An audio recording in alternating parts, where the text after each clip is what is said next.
चलिए जानते हैं भारत की हर जिला हर क्षेत्र की फटाफट बड़ी खबरों को केवल 5 मिनट में। तो वीडियो को लाइक करके चैनल को सब्सक्राइब जरूर कर दें। बिहार के बाद अब बीजेपी की नजर बंगाल पर है और प्रधानमंत्री मोदी तथा अमित शाह दिसंबर से लगातार दौरे करेंगे, जिससे वहां की राजनीति और गरमाने वाली है। इलाहाबाद हाईकोर्ट के जस्टिस समीर जैन ने आजम खान का केस सुनने से अचानक इनकार कर दिया और वजह भी नहीं बताई, जिससे पूरे मामले पर नई बहस शुरू हो गई है। पूर्व मुख्यमंत्री उमा भारती ने राहुल गांधी पर निशाना साधते हुए कहा कि अब वे गोबर का टीका लगाकर और गौमूत्र लेकर चलने लगेंगे। नाटक करने में नंबर 1 है और जनता सब समझ रही है। अखिलेश यादव ने भारतीय जनता पार्टी और चुनाव आयोग पर बोलते हुए कहा कि उत्तर प्रदेश की हर सीट पर 50,000 से ज्यादा वोट काटने की साजिश रची जा रही है, पर लोकतंत्र में ऐसी चालें ज्यादा देर नहीं चलती। उन्होंने यह भी कहा कि चुनाव आयोग और बीजेपी चाहे जितनी कोशिश कर लें, न उत्तर प्रदेश जीत पाएंगे और न ही बंगाल। जनता सब देख रही है। अवैध घुसपैठ को लेकर योगी सरकार सख्त हो गई है और मुख्यमंत्री ने सभी जिलाधिकारियों को पहचानकर तुरंत कार्रवाई करने के निर्देश जारी किए हैं। मुख्यमंत्री योगी आदित्यनाथ ने आदेश दिया है कि पूरे उत्तर प्रदेश में अवैध घुसपैठियों के लिए डिटेंशन सेंटर बनाए जाएंगे, ताकि कानून व्यवस्था पर कोई असर न पड़े। दिलीप जायसवाल ने राहुल गांधी और इंडिया गठबंधन को आड़े हाथ लिया और कहा कि बहुत जल्द इस गठबंधन में एक बड़ी टूट देखने को मिलेगी। कन्नौज में अखिलेश यादव ने फिर आरोप लगाया कि हार को जीत में बदलने के लिए एसआईआर करवाई जा रही है और पूरे सिस्टम को प्रभावित किया जा रहा है। पश्चिम बंगाल में बीएलओ की मौत पर मुख्यमंत्री ममता बनर्जी भड़क उठी और चुनाव आयोग से सवाल किया कि एसआईआर के लिए और कितनी जानें जाएंगी। गिरिराज सिंह ने पलटवार करते हुए कहा कि ममता बनर्जी लाख विरोध करें, पर एसआईआर लागू होकर रहेगा और इसे कोई रोक नहीं सकता। आम आदमी पार्टी की रोजगार पदयात्रा प्रयागराज पहुंची, जहां संजय सिंह ने यूपी सरकार को पेपर लीक सरकार बताते हुए कड़ा हमला बोला।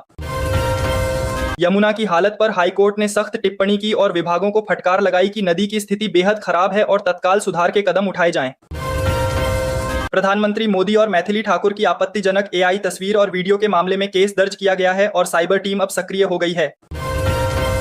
यूपी में बिजली की दरें नहीं बढ़ेंगी क्योंकि विद्युत नियामक आयोग ने प्रस्ताव को खारिज कर दिया है। उपभोक्ताओं को बड़ी राहत मिली है।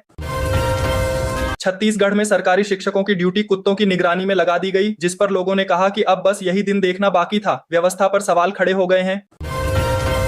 योगी सरकार ने बड़ा फैसला लेते हुए गौतम बुद्ध नगर और गाजियाबाद में डीजल ऑटो रिक्शा पर पूरी तरह प्रतिबंध लगा दिया है, जिससे प्रदूषण में कमी की उम्मीद की जा रही है। ब्राजील में तख्ता पलट की कोशिश के आरोप में पूर्व राष्ट्रपति बोल्सोनारो को गिरफ्तार कर लिया गया है, जिससे वहां की राजनीति में हलचल बढ़ गई है। यूपी एनसीआर में ऑटो रिक्शा पर बैन को प्रदूषण नियंत्रण की एक बड़ी पहल बताया जा रहा है और इसे लागू करने की तैयारी शुरू हो गई है। प्रधानमंत्री मोदी ने इटली की प्रधानमंत्री जॉर्जिया मेलोनी से मुलाकात की, जहां दोनों मुस्कुराते हुए नजर आए और कई मुद्दों पर चर्चा हुई। सपा नेता माता प्रसाद पांडे ने दावा किया है कि कुछ ही दिनों में बीजेपी नीतीश कुमार को सत्ता से बाहर कर सकती है। बिहार की राजनीति में यह बड़ा संकेत माना जा रहा है। आरएसएस प्रमुख मोहन भागवत ने कहा कि अगर हिंदू नहीं रहेगा तो दुनिया भी नहीं बचेगी। उनका यह बयान देश भर में चर्चा में है। यूपी में खुदाई के दौरान राधा कृष्ण की अष्टधातु की प्राचीन मूर्ति मिली है, जिसे पुरातत्व विभाग ने बेहद महत्वपूर्ण बताया है। प्रदूषण के चलते दिल्ली सरकार ने स्कूलों में सभी आउटडोर गतिविधियों पर रोक लगा दी है। बच्चों की सेहत को ध्यान में रखते हुए यह फैसला लिया गया है।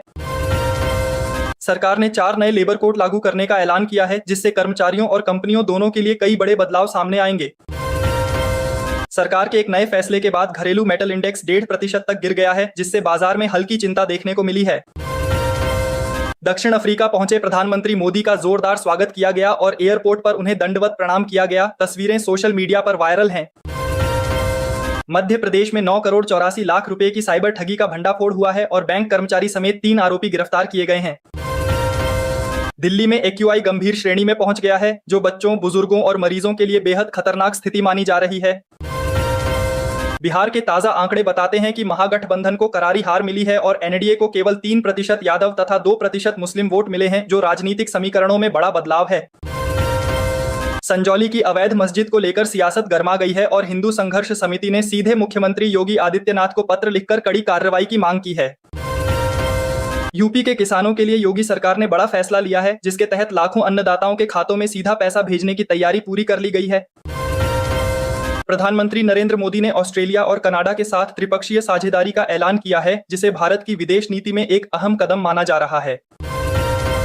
बिहार चुनाव में राहुल गांधी के वोट चोरी वाले आरोपों पर जनता ने भरोसा नहीं दिखाया और कई जगहों पर माहौल उनके खिलाफ दिखाई दिया। सपा प्रमुख अखिलेश यादव ने तीखा हमला बोलते हुए कहा कि सरकार के अधिकारी अब भारतीय जनता पार्टी के पदाधिकारियों जैसा व्यवहार करने लगे हैं, जिससे लोकतांत्रिक प्रक्रिया पर गंभीर सवाल उठ रहे हैं। तेजस्वी यादव ने भोजपुरी और अन्य भाषाओं के कई गायकों को नोटिस भेजा है। आरोप है कि चुनाव के दौरान भड़काऊ और भ्रम फैलाने वाले गाने बनाए गए थे। कांग्रेस ने बीएलओ की मौतों पर सरकार पर तीखा हमला बोला है। पार्टी का कहना है कि एसआईआर को नोटबंदी और लॉकडाउन की तरह जल्दबाजी में लागू किया गया है। ये कहते हुए नेताओं ने आरोप लगाया कि जमीनी हालात बिगड़ रहे हैं, कर्मचारी नाराज हैं और व्यवस्था पर भारी दबाव बना हुआ है। G20 सम्मेलन के बाद IBSA समिट में प्रधानमंत्री के डिजिटल इनोवेशन अलायंस प्रस्ताव पर चर्चा तेज है। समर्थकों का कहना है कि इससे तकनीक में बड़ा बदलाव आएगा, वहीं विरोधी सवाल उठा रहे हैं, ये कहते हुए कि इससे छोटे देशों पर दबाव बढ़ सकता है और वैश्विक प्रतिस्पर्धा और तीखी हो जाएगी। एसआईआर के खिलाफ विजय की टीवी के सुप्रीम कोर्ट पहुंच गई है। पार्टी का कहना है कि कानून लोगों के अधिकारों पर सीधी चोट करता है। ये कहते हुए समर्थक अदालत के बाहर जुट गए हैं और मांग कर रहे हैं कि सरकार फैसला वापस ले, वरना आंदोलन तेज होगा। मौलाना अरशद मदनी के बयान पर राजनीति भड़क उठी है। कांग्रेस के एक नेता ने उनका समर्थन किया है, जबकि भाजपा ने कड़ी प्रतिक्रिया देते हुए कहा है कि यह बयान समाज को बांटने वाला है। ये कहते हुए दोनों पक्षों के समर्थक सक्रिय हो गए हैं और बहस का माहौल लगातार गर्म हो रहा है। उत्तर प्रदेश में 41,424 होमगार्ड भर्तियों और पंजाब में 6,110 आंगनवाड़ी वैकेंसी की घोषणा के बाद युवाओं में उत्साह बढ़ गया है। भारतीय जनता पार्टी ने कहा है कि मौलाना मदनी लोगों को गुमराह कर फायदा उठाते हैं। मदनी के इस बयान पर कि हम लंदन, न्यूयॉर्क में मेयर बन सकते हैं पर भारत में चांसलर नहीं, ये कहते हुए भाजपा नेता उनके खिलाफ मोर्चा खोल रहे हैं और माहौल लगातार राजनीतिक रूप ले रहा है। मध्य प्रदेश के 7 शहरों में तापमान 10 डिग्री से नीचे गिर गया है और ठंड ने जोर पकड़ लिया है। राजस्थान में 4 शहरों का AQI 300 के पार चला गया। ये कहते हुए विशेषज्ञों ने चेतावनी दी है कि हवा बेहद जहरीली है। वहीं बिहार में घने कोहरे से 10 ट्रेनें घंटों लेट हो गईं और यात्रियों को दिक्कत बढ़ गई है। निफ्टी अपने ऑल टाइम हाई से 200 अंक दूर पहुंच गया है। बाजार में चर्चा है कि इस हफ्ते इंडेक्स 26,277 पार कर सकता है। ये कहते हुए विशेषज्ञ सावधान कर रहे हैं कि 25,800 टूटने का जोखिम भी बरकरार है और 5 बड़े ट्रिगर दिशा तय करेंगे।